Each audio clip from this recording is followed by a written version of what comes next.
Hey guys, it's Kevin from Kevin is Cooking.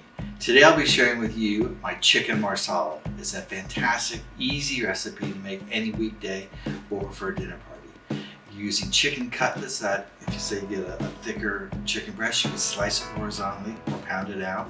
We're gonna pan fry that till it's golden brown. We're gonna cook it with mushrooms and thyme and garlic. Then we're gonna get a marsala wine and some chicken broth. We're gonna make a wonderful little sauce for this.